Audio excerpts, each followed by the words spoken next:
Students, today we will discuss the practical aspect of advocacy, rather to say the practical aspect of advocacy in the High Court. Since I have experience of more than 4 years of experience as an advocate in practicing in the High Court, therefore I will share my experience and the basic learnings of the how to classify the courts in the High Court. प्यारे विद्यार्थियों, आज हम जो discussion करने जा रहे हैं वो आपको किसी भी बुक्स में या किसी टेक्स्ट बुक में ये चीज़ें नहीं मिलेगी, क्योंकि जब हम बात करते हैं हाई कोर्ट में वकालत करने की तो कई बार जो है वो जब स्टूडेंट्स LLB करने के पश्चात अपना जब सनद लेते हैं और जब वो हाई कोर्ट में अपीयर होते हैं तो कई बार उन्हें बहुत सारी प्रॉब्लम्स फेस करनी पड़ती है या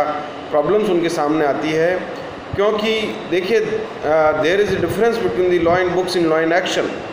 जो वास्तविक रूप में जो किताबों में ज्ञान होता है और जब वास्तविक रूप में जब आप वकालत करने के लिए कोर्ट में जाते हैं तो कई बार आपको परेशानी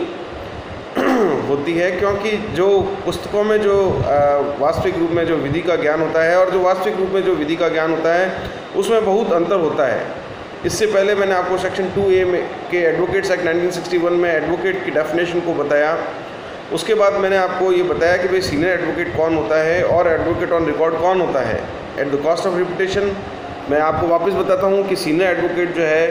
it's a designation given by the division bench of the court, high court and the supreme court as the case में भी।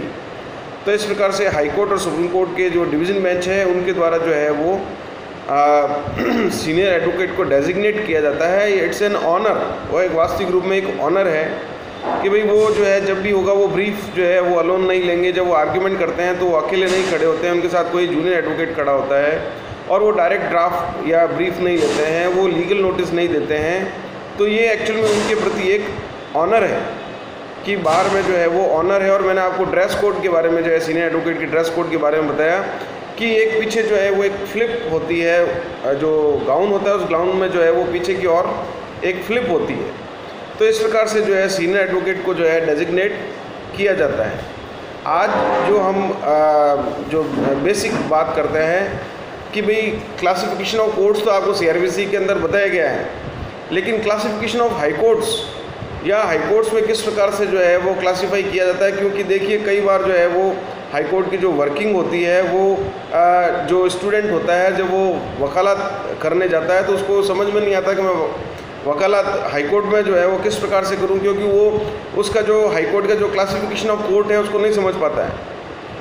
क्योंकि देखिए जो कॉज लिस्ट है वो आपको पता है डेली कॉज लिस्ट और वीकली कॉज लिस्ट जब एडवोकेट के घर जाती है तो जब वो कॉज लिस्ट उनके घर जाती है तो जब एज ए जूनियर जब आप किसी भी चैम्बर में जब आप प्रैक्टिस करेंगे या कार्य करेंगे या एज एन इंडिपेंडेंट लॉयर भी जब आप कार्य करेंगे तो और अगर आपने जो है कॉज लिस्ट को घर पर मंगवाया है तो कॉज लिस्ट को आपको पढ़ना भी आना चाहिए, उसको क्लासीफाई भी करना आना चाहिए। अगर आपको कॉज लिस्ट को क्लासीफाई करना नहीं आता है तो बहुत सारी प्रॉब्लम्स जो है वो उठती है। वो आप अपने उन केसेस को, चाहे तो आप नेट पर भी अगर आप उन केसेस को देखेंगे, चाहे आप उसको कॉज लिस्ट को ऑफलाइन भी देखेंगे, तो आपको उसको क्लासीफाई करने में दिक्कत आएगी। क्लासीफाई का मतलब ये है कि आपको जो है पता लगाना होगा कि कौन से कोर्ट में जो है मेरा केस लगा हुआ है। तो देखिए इस प्रकार से जो है वो मोटे मोटे तौर पर जो है सिंगल जज बेंच जो है वो दो प्रकार की कोर्ट में जो है वो क्लासीफाई होता है। एक होता है SB सिविल रिट पिटिशन और दूसरा होता है SB सिविल मिसलेनियस पिटिशन। तो SB सिविल रिट पिटिशन में नॉर्मली जो है वो सर्विस से रिलेटेड जो मैटर्स हैं वो जो है वो सुने जाते हैं, जो कंसर्न जज होगा वो उनको सुनेगा। इसी प्रकार से SB सिविल मिसलेनियस पिटिशन के तहत जो है वो जो अदर देन जो सर्विस रिट के जो मैटर्स हैं, चाहे तो वो RFC के हों, चाहे वो रिको के हों, चाहे वो दूसरी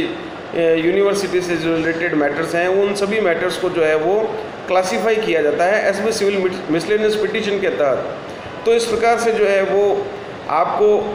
अदार जब आप वकालत करेंगे या आप अपने किसी चैम्बर में प्रैक्टिस करेंगे, अपने बॉस के वहाँ प्रैक्टिस करेंगे, तो आपको ये बेसिक चीज़ें पता होनी चाहिए कि SB सिविल रिट पिटिशन जो है वो कहाँ लगाई जाएगी, SB सिविल मिसलेनियस पिटिशन जो है वो कहाँ जाएगी या कहाँ क्लासीफाई होगी। तो जब आप अपना केस या आपका जो क्लाइंट है उसके केस को जब आप डील विद करेंगे तो उसको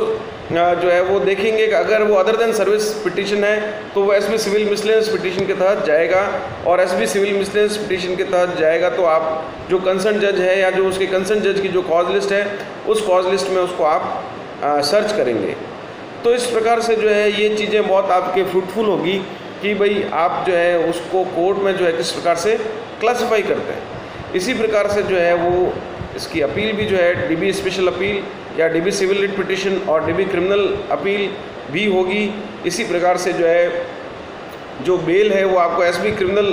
जो है मैटर में भी जो है वो लगेगी। तो इस प्रकार से आपको वो क्लासीफाई करने आना चाहिए, आपको उस प्रकार से कॉज लिस्ट में उस चीज़ को सर्च करना आना चाहिए, उस केस को जो है वो सर्च करना आना चाहिए। अगर आपको वो सर्च करना नहीं आता है तो फिर जो है आपको बड़ी दिक्कत होगी। तो मेरा ये मानना है कि आपको जो है वो जब आप बुक्स पढ़ते हैं, क्योंकि ये आपको जो मैं आपको आज जो बात बता रहा हूँ ये आपको किसी भी प्रकार की बुक्स में, क्योंकि प्लीडिंग की बुक्स में आपको ये नहीं मिलेगा कि किस प्रकार से जो है वो हाई कोर्ट में केसेस को जो है वो क्लासीफाई किया जाता है। तो बार काउंसिल ऑफ इंडिया ने भी जो है धीमे धीमे जो इस प्रकार से मूट कोर्ट कॉम्पिटिशन और जो आपके जो प्रैक्टिकल एस्पेक्ट है कोर्ट में, क्योंकि आप जब कोर्ट में जाते हैं तो बड़ी प्रॉब्लम आती है because there is difference between the law and books in law and action. जो किताब में है कानून और जो एक्शन में जो कानून है उसमें बहुत अंतर आ जाता है और आपको वहाँ बड़ी